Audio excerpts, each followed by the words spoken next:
guest today is Lisa Marchiano, who is a Jungian analyst, author, and podcaster. Her writings have appeared in numerous publications. She is the co-host and creator of the popular depth psychology podcast, This Jungian Life, which is Molly and my top podcast, along with Living Myth by Michael Mead. She is on the faculty of the C.G. Jung Institute of Philadelphia, and she lectures and teaches widely. She is also the author of Motherhood, Facing and Finding Yourself. Thanks again for being here. Thanks for having me. I like that you got pink, too, for the pink Hearse flow. I don't know if that was planned, but I love pink. Yeah, there we go. Me too. It's such an alive color. Very much so. Yeah.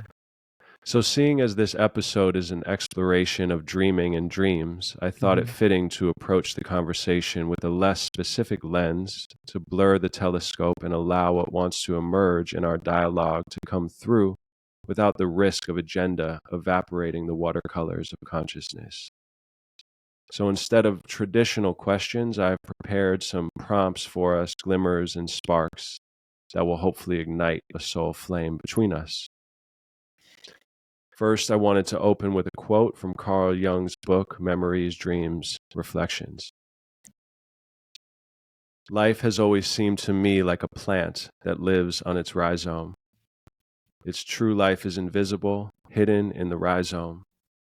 The part that appears above ground lasts only a single summer, then it withers away, an ephemeral apparition. When we think of the unending growth and decay of life and civilizations, we cannot escape the impression of absolute nullity.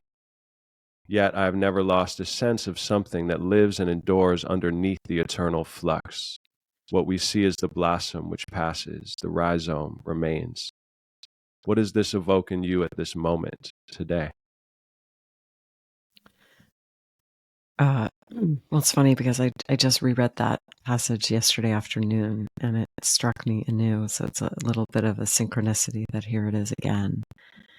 And it actually reminds me of a dream that I find deeply moving. It was a dream by a man named J.B. Priestley, and the dream has a title. It's called The Tower and the Birds. And it expresses the same truth that underneath there's something eternal that moves through us. And I wonder if you would like me to read the Tower and the Birds. Sure, that'd be wonderful. We're jumping right in the deep end, but I love it. Please. I'm gonna just find it here. Just give me 1 second. Absolutely.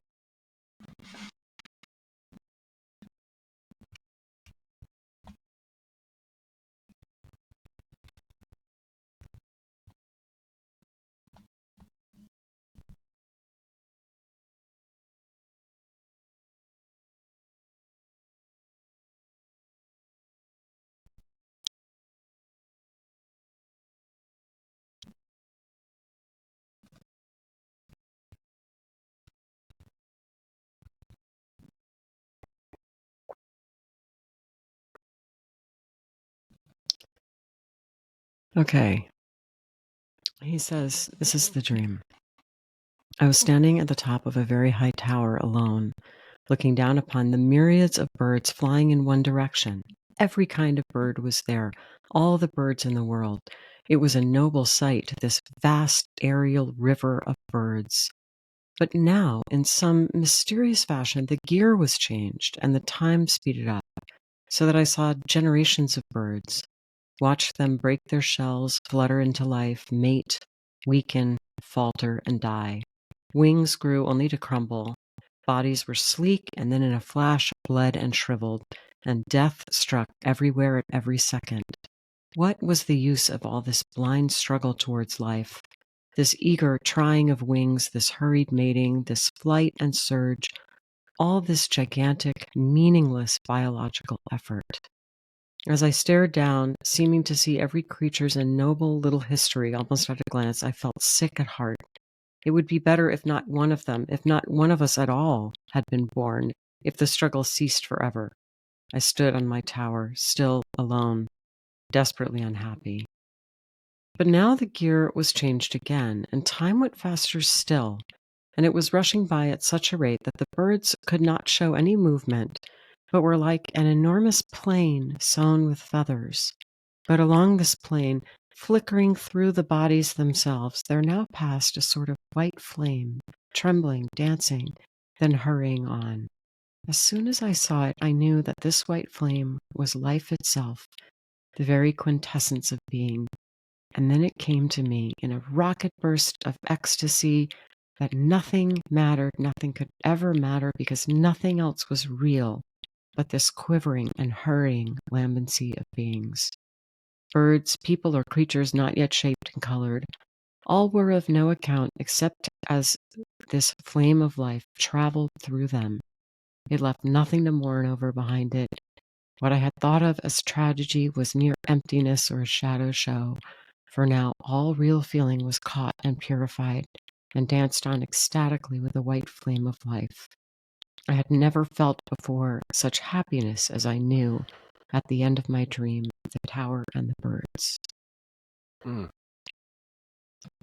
Wow.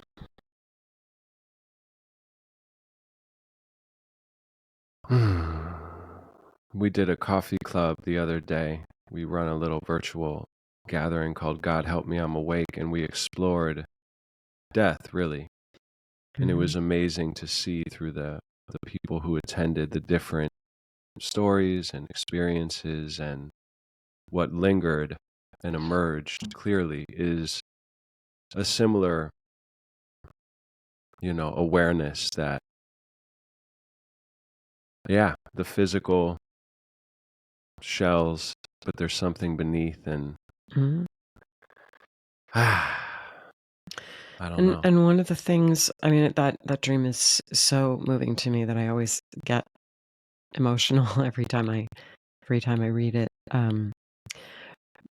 So it just expresses such a profound and clarifying truth.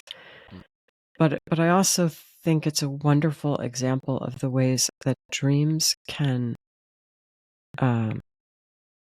instruct us in spiritual matters. That there's real wisdom about the sort of nature of the cosmos in our dreams. I mean, not every night, certainly, but that dream is an extraordinary example of a kind of cosmic teaching.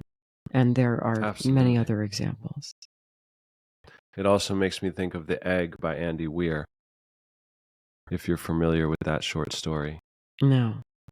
We can look it up in the future, but similar situation of an awareness and an experience where someone dies, and in this way they meet a kind of ambiguous figure who is God, and God kind of breaks down. It goes a little farther in kind of explaining, because there are many questions still left.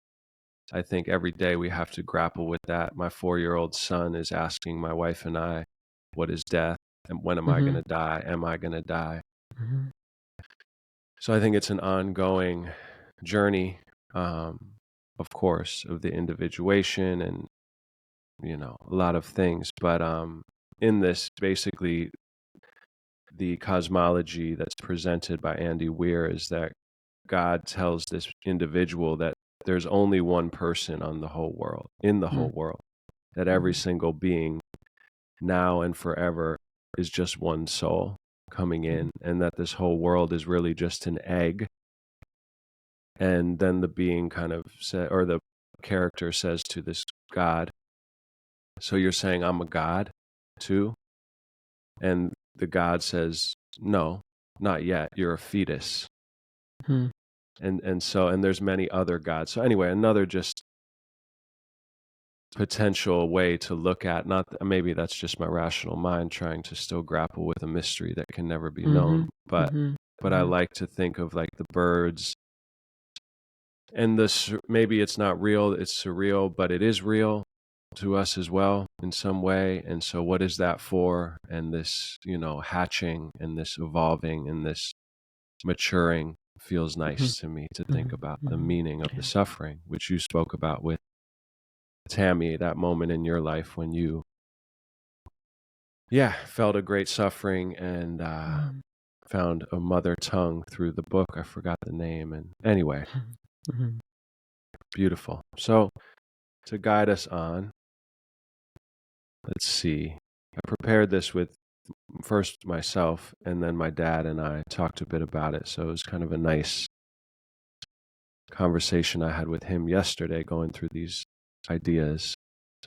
So if awakening means expanding awareness, and if life is in fact, in some sense, a dream, are you, as a Jungian analyst, trying to help people live lucid lives, a life where they know they are dreaming?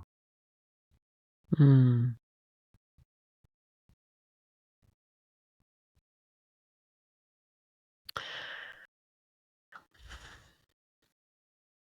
Well, I don't know that I have exactly that agenda when I'm working with someone, because in some sense, any good therapist, I think, doesn't come to the encounter with an agenda. But maybe my agenda is to help that person um, kind of become more in alignment with their own goals. But I do think that's often that there's some part of them that wants to be heard or expressed or come forward. That there's a way that we get disconnected from our sort of central fire, Hmm. and The that white causes flame. suffering. Mm-hmm. Mm-hmm. Yeah. Beautiful. And I guess you could also say it's like your work. I think we're all, you know, the songs I write, this podcast, it's really for me. When I'm Mm-hmm. honest, it's my own attempt to awaken myself. So, and whatever else reflects. So I guess I could say it more as your work, an attempt Mm-hmm. for you to live a more lucid life, which, Yeah. That, yeah, yes. yeah. So on Yeah. that note too of uncovering, parts of ourselves that are the higher self, however you want to call it. There's been many, perspectives and descriptions of the tension between ego and soul and spirit and flesh, whatever. But becoming a mother, Mm-hmm. what has it subtracted and or, which I would assume both, added to your sense of yourself or revealed and, Mm-hmm. you know. Well, in some ways, the sort of everydayness of caring for children really keeps you pretty rooted in the material quotidian world, where you have to do the laundry and make sure the lunches are packed and that kind of thing. So in some ways, I think it can. I mean, I think it feels like, and I think it can, in fact, make it more difficult to have an inner life or to have a creative practice. I remember when my kids were small. If I think about the thing that was hardest about parenting, it was not what I expected, and it was not anything I'd ever heard anyone talk about. Hmm. It was, and you have a 4-year-old, so I imagine you're going to know exactly what I'm talking about. It's the fact that you could never have your own thoughts, because Or that you have to really fight for them or carve out like, yeah, yeah, but you're but right. you have to get away from your child in order to have a thought, Yeah. basically. Exactly.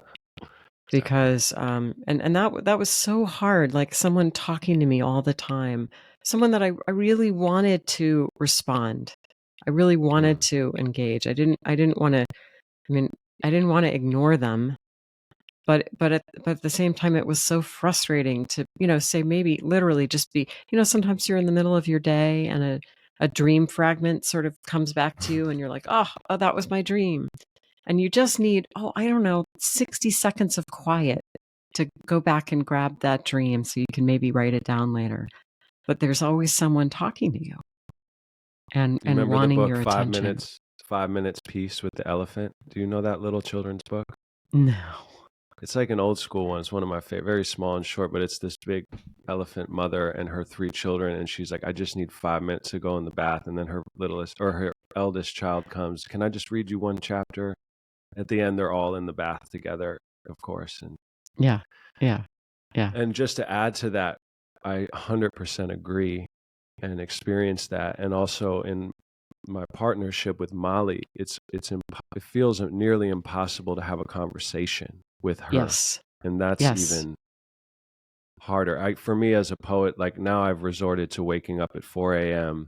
where I come down here and I write and, create, and then I'll go to the gym. But yeah, having to become a very strict ninja in order to carve space for myself. But what I found, because he's not in school, we don't have a babysitter. My mom helps a little bit. But yeah, it's the relationship with Molly that really suffers, I guess. Yep. Yeah. No, it becomes difficult to talk for years, Yeah. for years and years. So that is definitely a hard thing. And at the same time, I think, and this is really the whole thesis of my book, is that, anytime you do anything difficult, really difficult, it calls upon you to sort of show up. When I was a kid, there was this Peace Corps advertisement that I just thought, I still think it's just so clever. The toughest job you'll ever love, just that thing that challenges you because you have to show up in your allness. You have to just give it 100%. You can't phone it in. And anything like that in life, and there are other things besides raising children, but raising children is definitely one of them. You're going to get to know yourself better. You're going to get to know some things that you maybe didn't want to know about yourself, because it will definitely bring out the worst in you at times. But you're also going to discover that you were capable of things you didn't know you were capable of. And I think in particular with kids, you're going to discover this sort of depth of feeling and a range of feelings that you didn't even know. I mean, I remember the first time I did yoga, I was like, oh, I didn't know I had a muscle there, Well, and it's kind of like when you have kids, you're like, oh God, I didn't know I could feel that. Wow. That's amazing, So it really,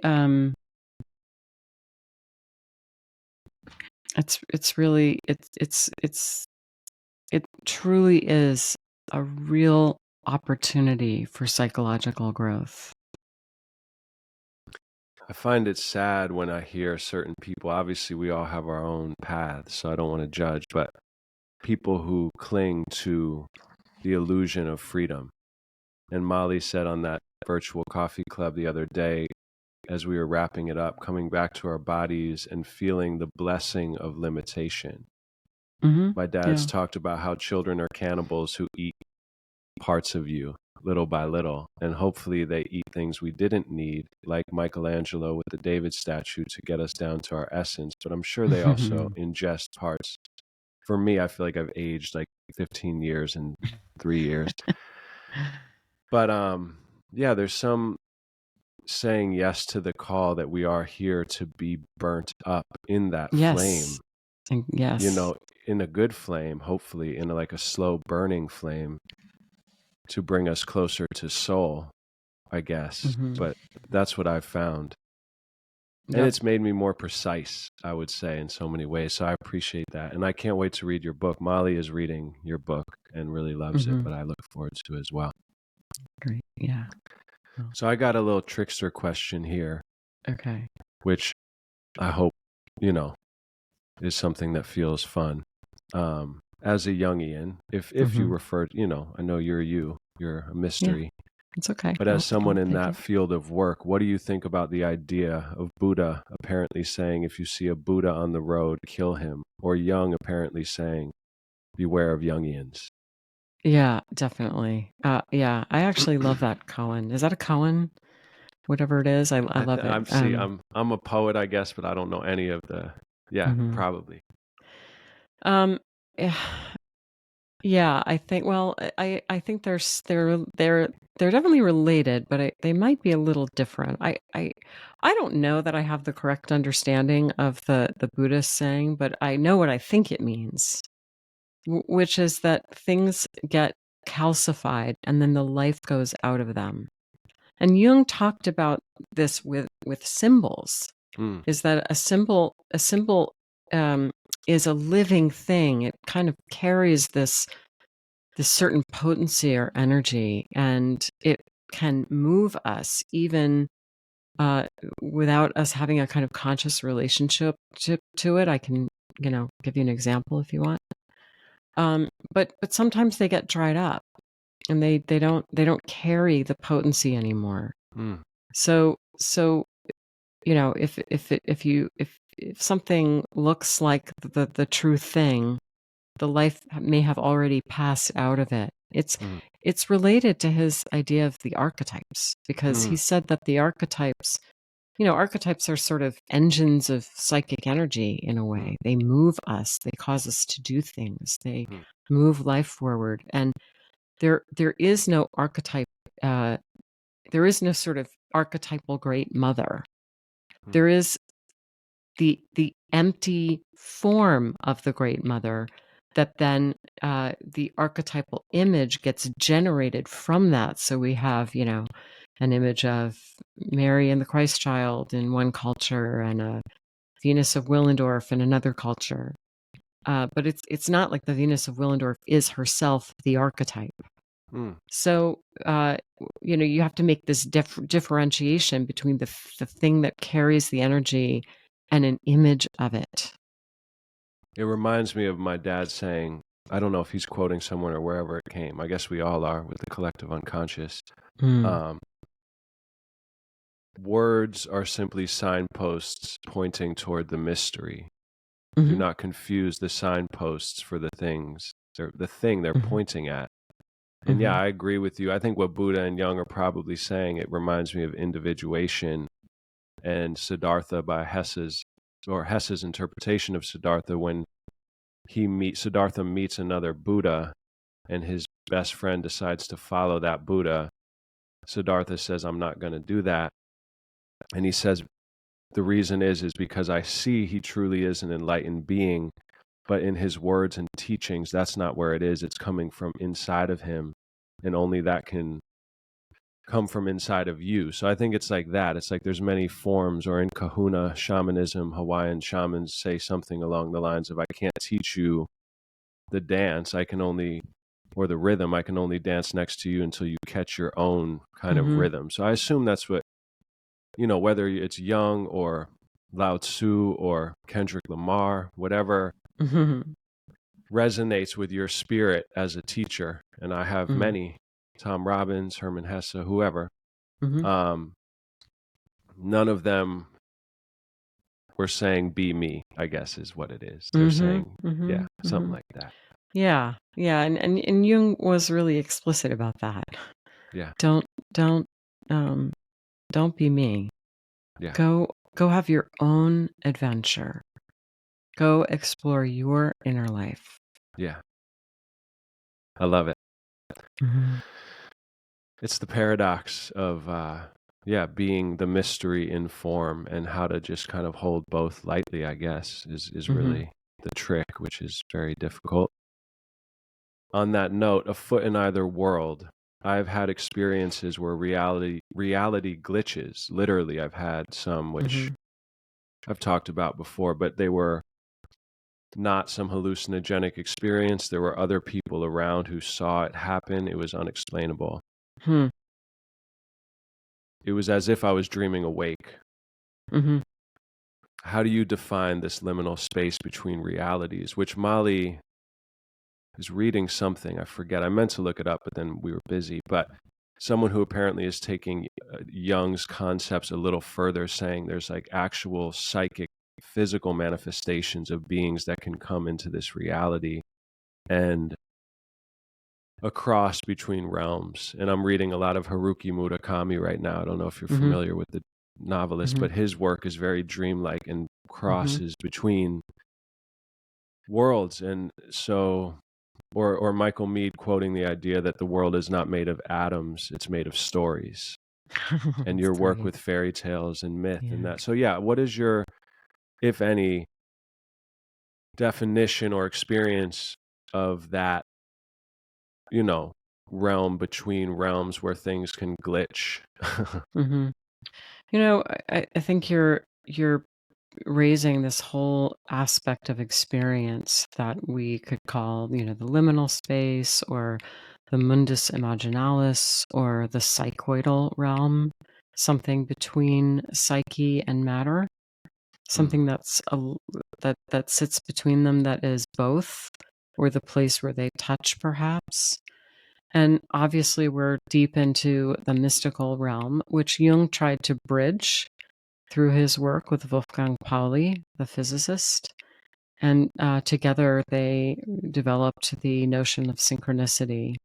So, if you think about, what synchronicity is defined as a kind of meaningful coincidence, but it carries with it this sense that at that point in time, there's some confluence between an inner reality and an outer one. That's beautiful. And it Yeah. happened to us today already. Yes, it did. With the Yes, Jung it did. quote. Mm-hmm. No, I love that. And I've always thought about collaborating, NASA scientists collaborating with poets, which I know is probably an ancient practice which has happened and is happening now. I think there's more with quantum things and studies that I am not educated in enough to speak, but it's nice to be seeing a bit of blurring and cross-pollination between. Okay, so as someone who seems at least very aware, how do you avoid rigidity? Does humor and intentional sleepiness play a part in your journey? And, turning it on and off and something like that, if that makes any sense. But I've found, I have to, like, for me, I speak a lot of gibberish with my son. I am a quite silly man most of the time in my household. We watch New Girl and silly shows and rarely watch intense things. So just that kind of balance between the work I do and then just being like, let it all go. Well, and say more about intentional sleepiness. What do you mean by that? I guess it's like, it could be for me honoring a darker, what might be perceived as a darker, less healthy part. So it could be like, I was sober for 7 years from alcohol, and now I'll have beer here and there, and just things like that, where you're consciously engaging in something that is a numbing device, but not fully going there. But I've found when I'm too rigid in refusing things, and it reminds me too of a little quote, which I'll try to skim it, but Jung saying, basically, he says, I'll try to summarize it. He just says, to be perfect or attempt to be is very disrespectful to nature and truth. And so as you try to be this maybe aware, balanced being, you're creating a devil beneath. And so the intentional sleepiness is like, not being destructive, but maybe engaging in things that just feel good and feed a part of the brain, just being like, I can't hold it all the time. Does that make sense? Yeah, in a way it sounds a little bit like kind of trickster energy too. Like intentionally letting things slip a bit. Do you expect, because I don't know, maybe I'm still in a phase where I'm giving myself permission to do things that are actually not helpful in the bigger picture, but it seems for now like a gentle balance. And I'm just curious on your path, because you're someone who wields your awareness in such a way that's very, very inspiring and beautiful. Not to pry into your personal life, but I'm just curious if, that dance, if there's anything you wanted to say in that regard. I suppose I do have a bit of a personal theory about this, just, mostly informed by the people that I've worked with over the years. I think we all have a different kind of makeup. And I do actually think about the kind of ancient, uh, ways of cataloging matter, that there's fire, water, air, Mm. and earth. Fire, water, yeah, that's it. And Hmm. I do think that we're all kind of made up a little differently. And I've worked with some people that I think are very airy, for example. Like And doshas, right? Or is that also like kapha, pitta, vata? is it? Yeah, it might be. It might be a little bit like that. Yeah. And of course, this is sort of related to astrology, which is not something I really know a lot about. Mm. But if you're a very airy person, you might have to work to stay kind of tethered. If you're um, a very watery person, you have a lot of big emotions. Your job might be to try to find a little bit of dry land. I mean, it's always something about finding um, some sort of workable balance. For me, I have to say, I am very earthy. I just have a lot, and I think I actually have a lot of earth in my astrology chart too. Mm. So it is not, you know, it's not difficult for me to. It's hard for me to take myself very seriously, I guess, and I spend time with my dreams or do my work with my analysans, and then it's like, oh yeah, I've got to take out the garbage. Yeah. So it's for me the it doesn't get super rigid, or I want to say inflated. Not that any of us are free from inflation, but I Mm. just think that kind of natural earthiness just kind of makes it hard for me to. I I, love I that. just am. I just don't have a hard time getting over myself, I guess. I love that. Yeah, me too. I think holding it lightly allows the power to come through more strongly or more potently. Hmm. Thank you. I appreciate that. Um, I guess in that vein, we could also say it has been said that the greater the light, the greater the shadow. Is there Hmm. anything, I mean, you kind of just spoke about it sort of, but is there anything you'd want to mention around that idea? Well, the shadow, it's such an important idea of Jung's, and it's obviously one that's really found purchase in the popular culture, which I think is a good thing, as long Hmm. as we more or less understand. It's not a particularly difficult concept to understand, Mm. but one of the things that strikes me is how shocking it is to see your shadow. And it happens to me, of course, repeatedly. And it happened to me recently, when I was like, oh my God, it's just to recognize our own blindness. How would you define shadow? Well, I think it's often, I mean, Jung said something like it's everything we don't want to be. So our And blindness or the parts, yeah, got it.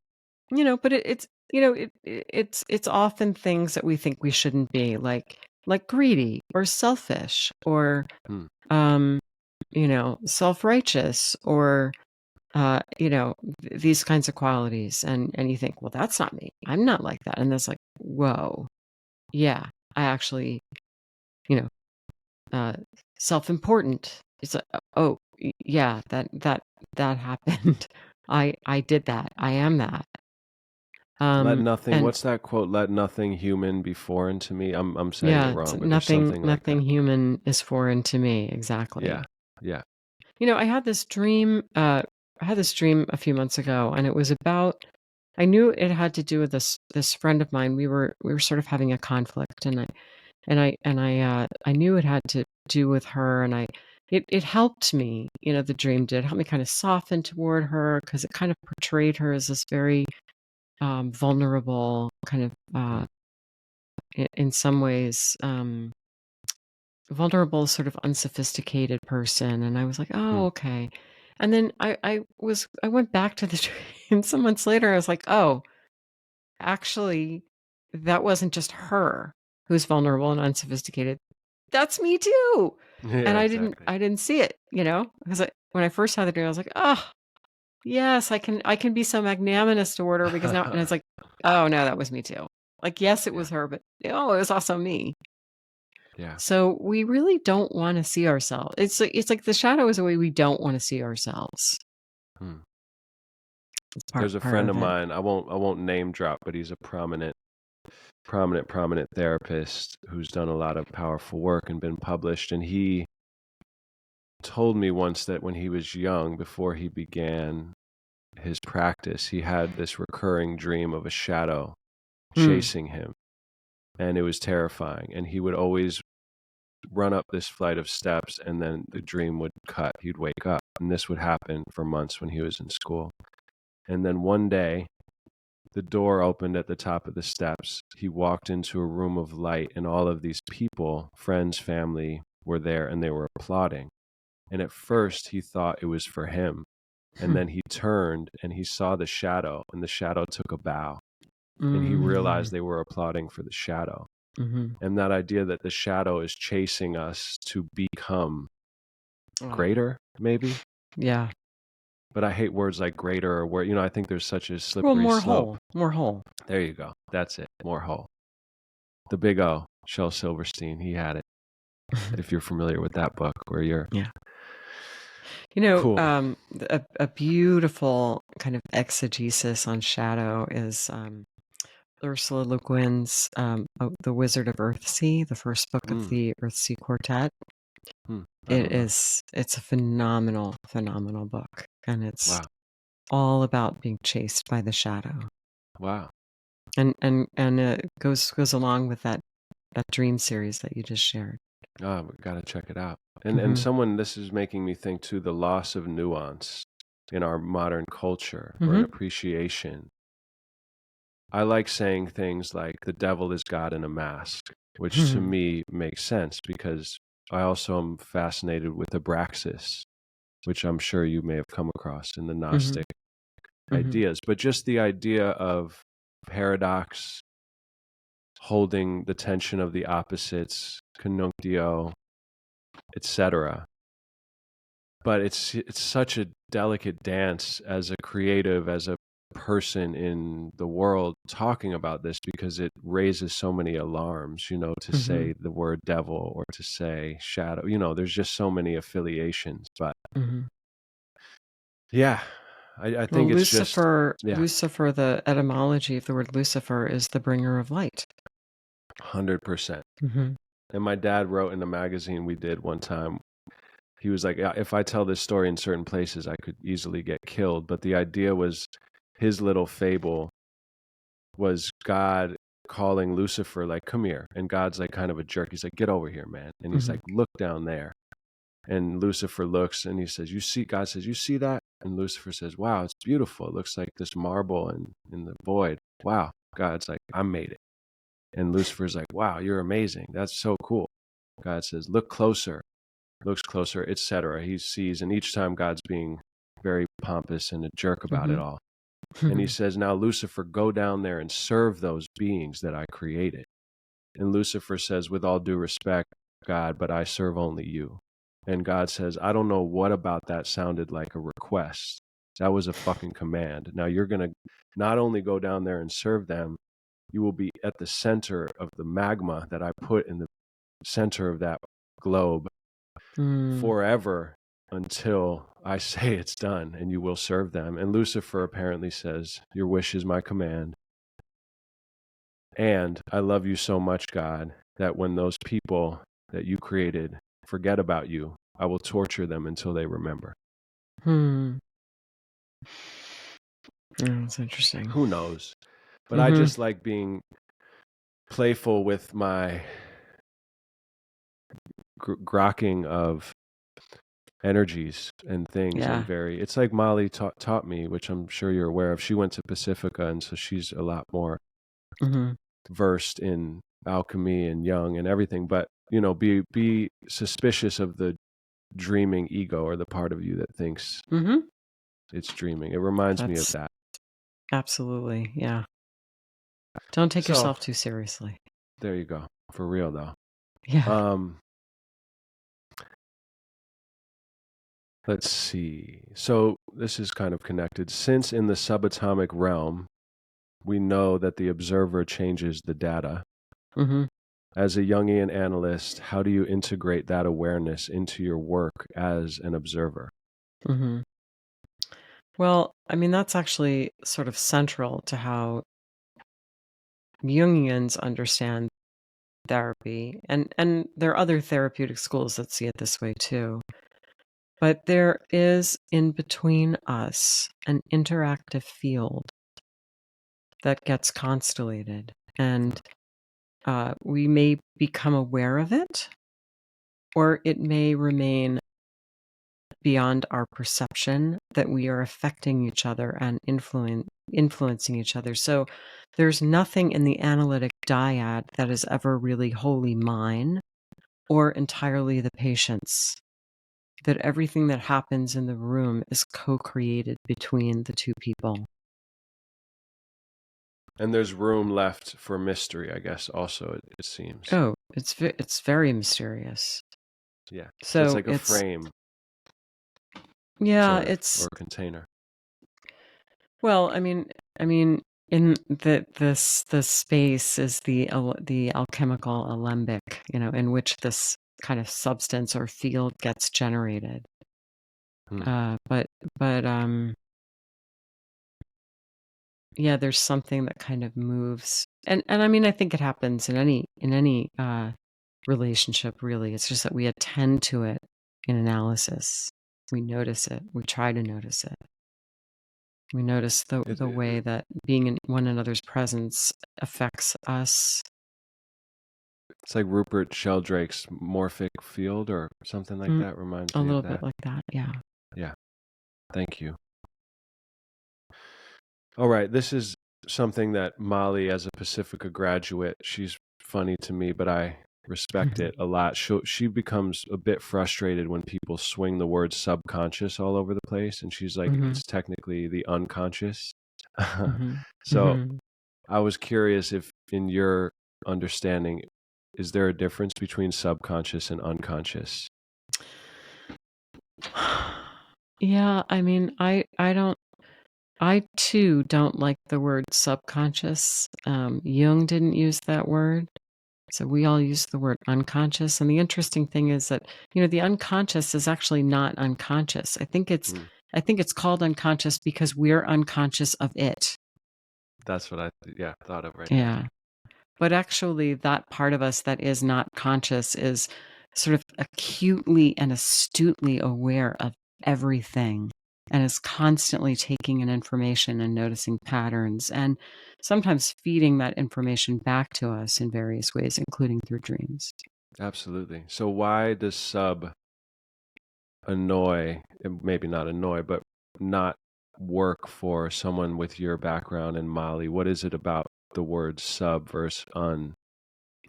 Well, I mean, if I'm not mistaken, and I don't know this, I'm really just kind of guessing that sub may come from Freud's model of the psyche because, he had this kind of model that basically there was a kind of hierarchy to it. So it's underneath. Yeah, sub. There's the super ego, and then there's the ego, and then there's the id, which is roughly related to the subconscious, I think. Got it. Did I learn from your podcast? Sorry, continue. My bad. No, it's yeah. That Freud and Jung got tattoos together. Well, that was our April Fool's episode. Oh, it wasn't real? It wasn't real. Oh man. Well, there's a serendipity though, because it's April Fool's today. I think I didn't right. listen to the whole thing. Well, happy April Fool's. I fooled myself. Yeah, well, there if we put out another special episode today too. Oh wow, I gotta go listen. That's so funny. And maybe there's a trick played in there. There might be. I have a giant dragon tattoo in my back. When my best friend passed away a year and a half ago, my Brazilian tattoo artist tattooed my head and my whole back. And I was kind of skeptical about getting a dragon, but he comes from a discipline of certain creation and it felt meaningful. And I was just kind of allowing him to transform me. So when I heard that and foolishly did not listen to the whole thing, I was like, see, Jung and Freud had dragon tattoos. I think that's what it was too, if I'm not I think mistaken, it that they was got too. dragon. I think it was too. Just completely. Perfect. Well, it was an artifact of our imaginations, but perhaps we were capturing some symbolic truth there with our fancy. Definitely. In some realm, Freud and Jung definitely have matching That's right. dragon tattoos. That's right. That's for sure. Now there's going to be this like rumor floating around, the young world that they had tattoos, and people will really think Zach that was a and thing. Lisa have matching dragon tattoos on their backs. Let's see. Well, you and Tammy, I have not finished that one either, but I plan to. It was really powerful, and a good friend of mine also has a book out with Sounds True. So much love to them. Yeah, they're great. Yeah, definitely. I was wondering, you spoke a bit about suffering, as I mentioned in the beginning, and ideas of how, meaning allows us to have strength to bear suffering, perhaps. And a moment in your life, which I relate to as an ebb and flow, really, of cycles, where you felt zapped of energy and things, didn't feel as alive. I'm paraphrasing. And then when you read certain books, had a certain lens to view the process of what this life and unfolding individuation, etc., is, it gave you a renewed curiosity. And it wasn't that the pain wasn't there, but you had more strength and more curiosity. So in that vein, as some Buddhists say, pain is necessary, suffering is optional. What does that mean to you, and or anything you'd like to say about suffering and meaning and pain?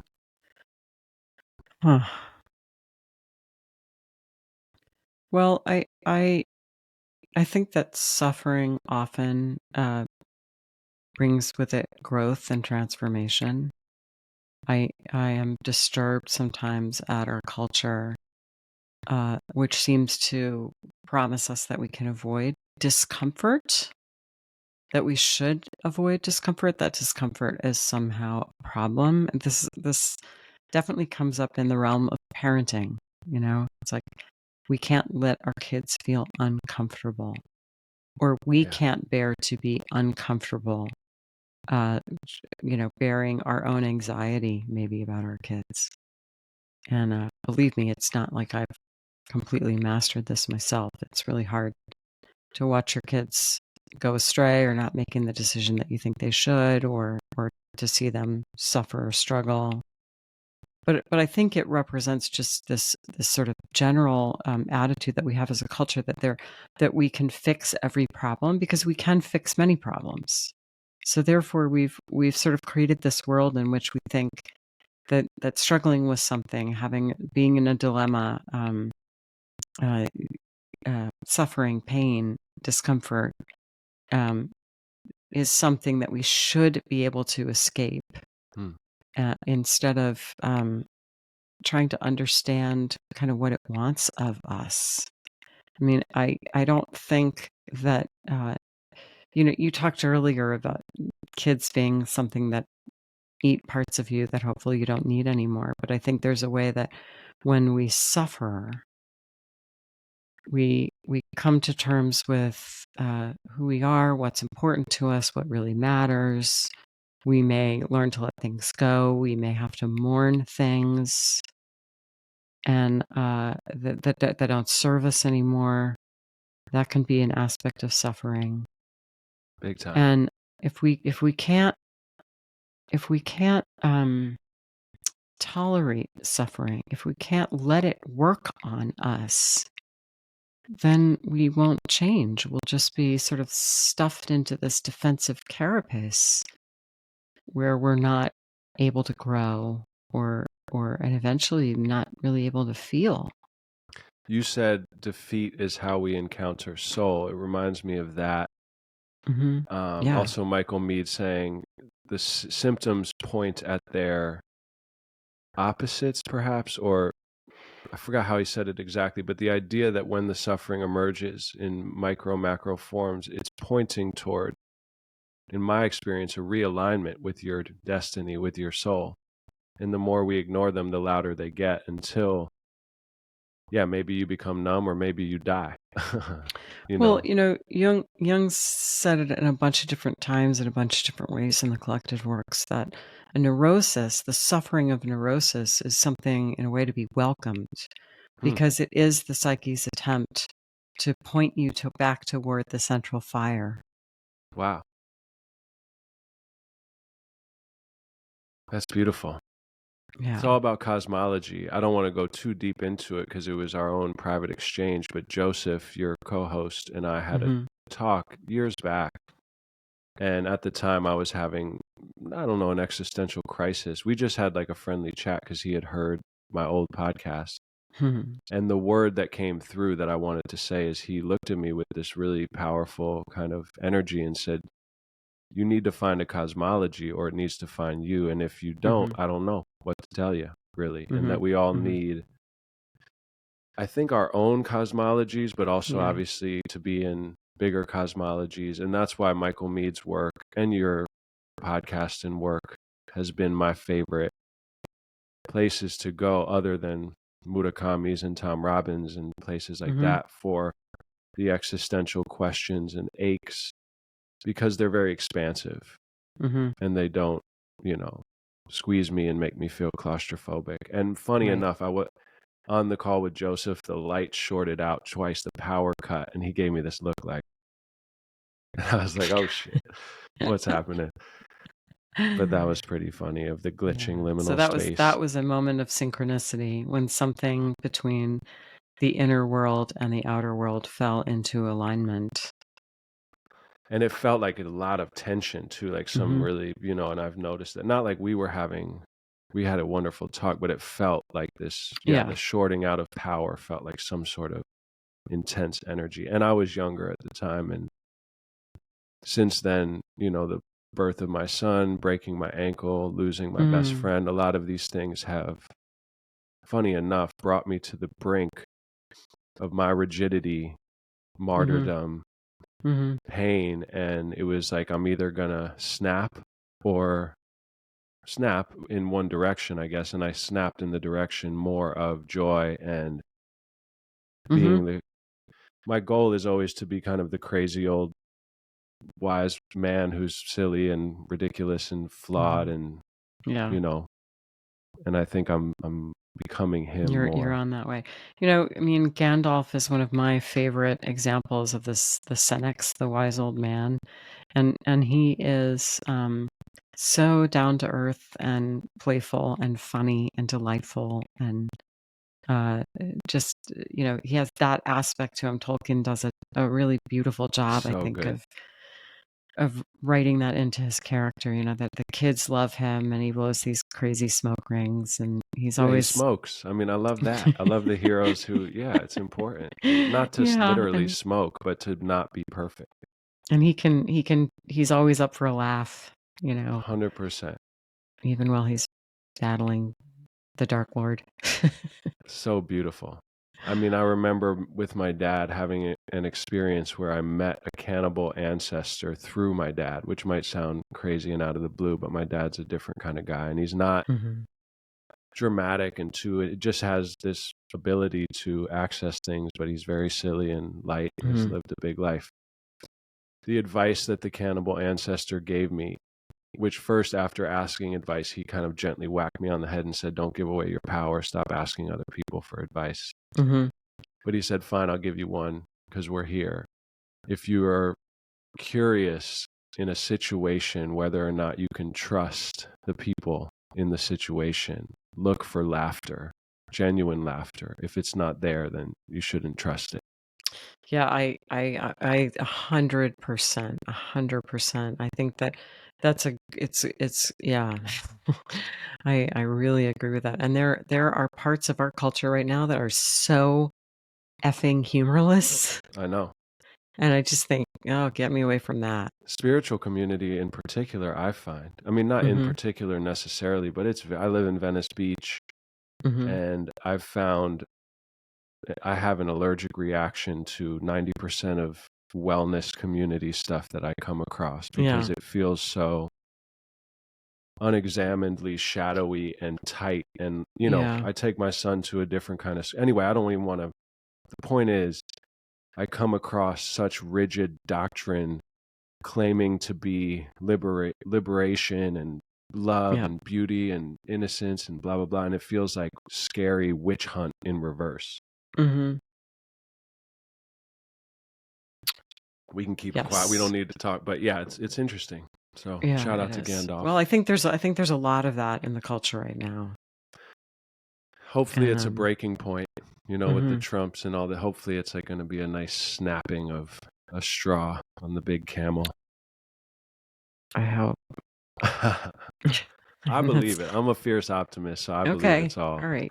I like that. And all the theatrical magic theater, and we're all one being and we're all learning and growing. So doesn't mean it's not also horribly sad, and I don't mean to bypass that at all. But deep down, I think it's awesome. So as we wind down here, let's see what wants to come through.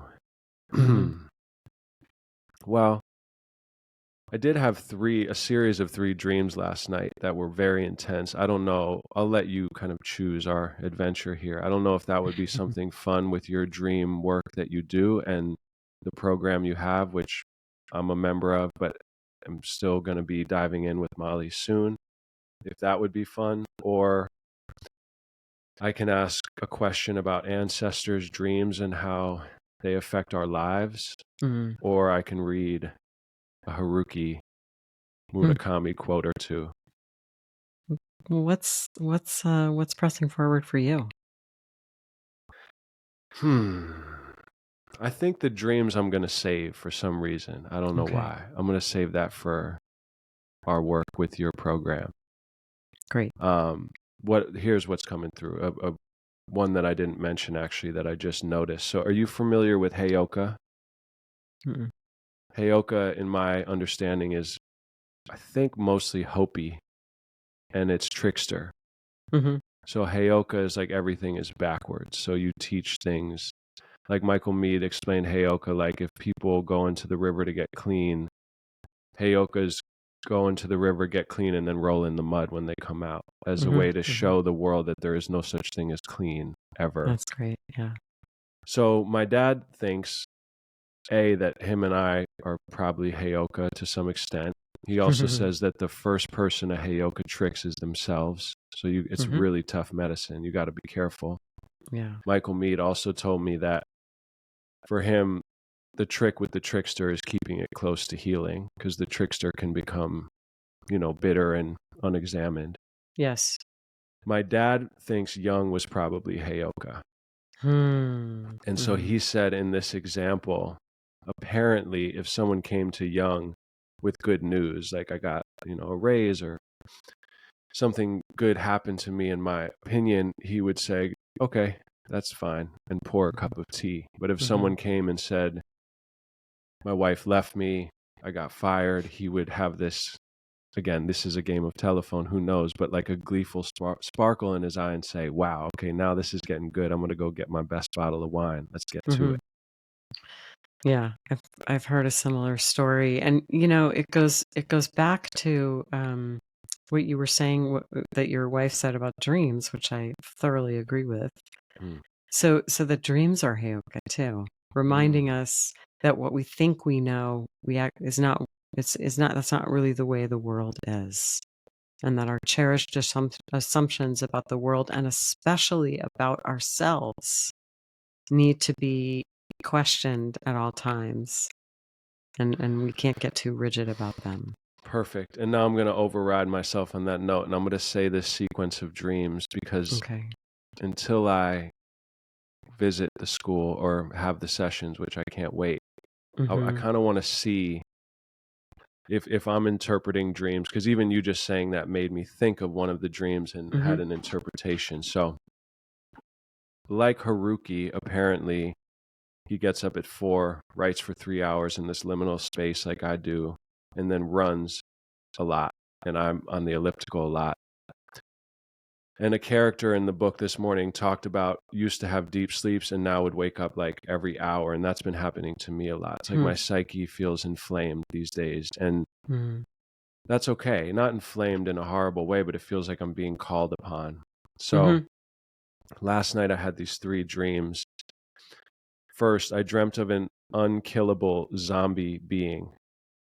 I tried to sever his head toward the end of this with a shovel to no avail. It was visceral and terrifying. And he was kind of laughing, and I half severed his head.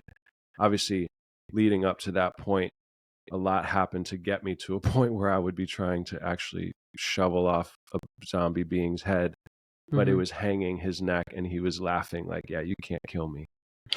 Right away, I think of what we just said, though, the part of me that represents terror, perhaps, or brings up this stuff that I not am stuck with, but am. It's part of me, so you can't kill it. So that's how I would hold that.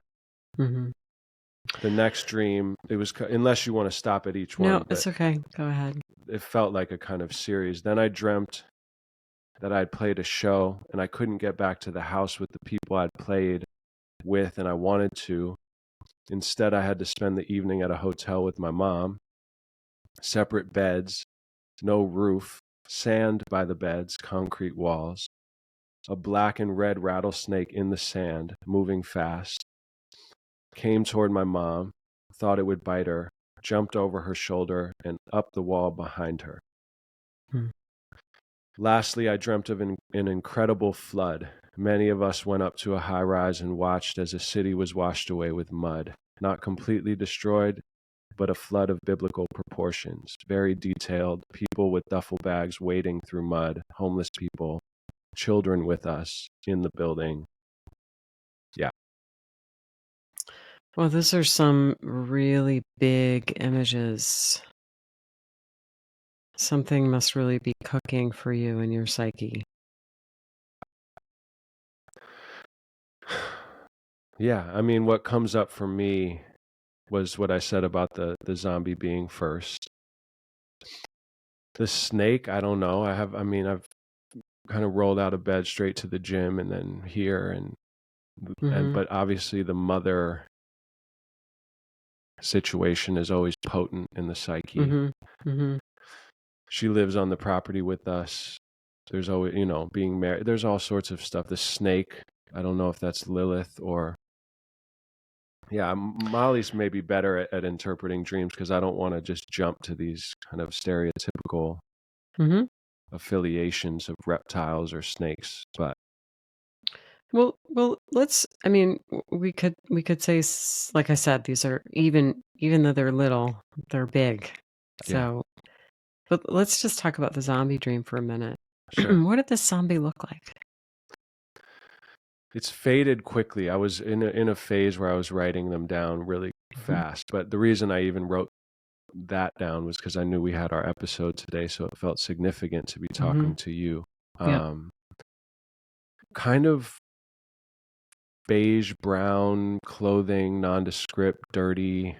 The face was also kind of like middle-aged, grotesque, but not like deformed, but like I think white man, but very, dead and beige and brown. And then as I don't recall what happened that led up to me having to attack him, but I remember, like I said, the neck was mostly severed and his face had become like blood and full, like his skin had come off, and he was just laughing at me.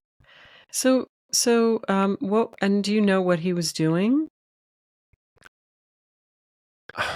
I mean, the feeling I have in the memory is he was trying to, I don't feel like he was actually trying to attack me, but he was maybe antagonizing me or just scaring me, or perhaps he had a message. Yeah. Right. A lot of times things in dreams that scare us, if we really think about it, well, oftentimes it represents a content that the ego is afraid of or has decided is not good or is disallowed somehow, but it's not actually true. That's just the ego's perspective. So, we could be interested in what this zombie represents. And in fact, it doesn't seem that he's actually attacking you. In fact, if we had more time, I'd ask you to kind of drop in and see if you could experience the dream as if you are the zombie. So what do you who are you? What do you want? What are you doing? But Zachary in the dream thinks the zombie is a dangerous zombie when maybe that's not even the case. I think it's significant that you go after him with a shovel, which is not usually a good weapon. I mean, I guess it's better than some, but that's not really It's what awkward. it's for. Yeah. Shovels are for digging. Shovels are for going down, for being in the earth. And so I wonder about that. And it's being kind of, in a way, sort of used incorrectly to try to cut off his head. And I think the zombie's absolutely right. He represents some part of you that your ego would like to kill, but it can't be killed. And we're doing this on the fly, and I don't really know you, but what you've told me about the zombie is he's kind of bland and middle-aged. Yes.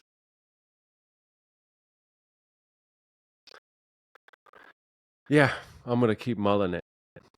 Well, I think that one of the things that happens when we understand a dream is the correct dream interpretation will surprise us in that it's not what we thought it was.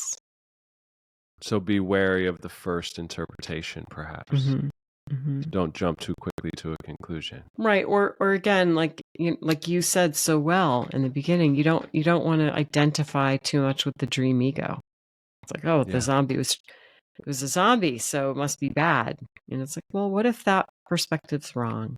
What if that's wrong? It reminds me of Jung's idea that you mentioned of certain neuroses, I think, that can be a good sign because they're pointing you back. I feel like there's been a boiling in myself of maybe it's the springtime rebirth, something, but I'm feeling like ready to shed certain aspects of my creativity or this prolific output. I'm craving a new container. I'm engaging in some interesting business things that for the first time really in this shape, and I'm just feeling all this tension of like how to be in motion in the public eye but also let certain things go, and all that, and wanting to have a finite answer and wanting to have someone I can call to be like, what should I do? Because I have a lot of decision fatigue as like a creative director, artist, human. Anyway, not to go on and on, but I'm feeling into those three sequences of the mud of creation, and the snake was very quick and fast and powerful, but didn't bite either of us. Who knows? Well, if we had more time, we could. Yes. We could drill down. I'll be at the school or at the program. Yes. Well, is there anything that you would like to say or to bring this to a close for now?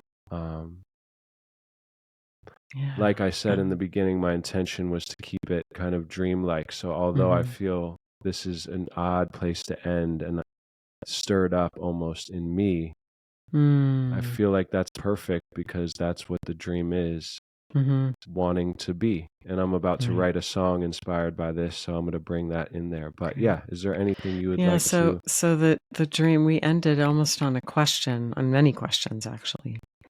And that is what dreams do, is they present us with questions. That's beautiful. Yeah. Yeah, I think not having an answer is not a goal, and in training my mind to be more at peace with the unknown and to enjoy the process of the unfolding. So in my imagination, I hear the outro music fading in right now. Thank you so much for your time. Thank you. Yeah, I appreciate it. And to be continued in whatever form. All right. Well, be well. I hope you too. Be well. See you later. Okay. Bye-bye. Thanks. Bye.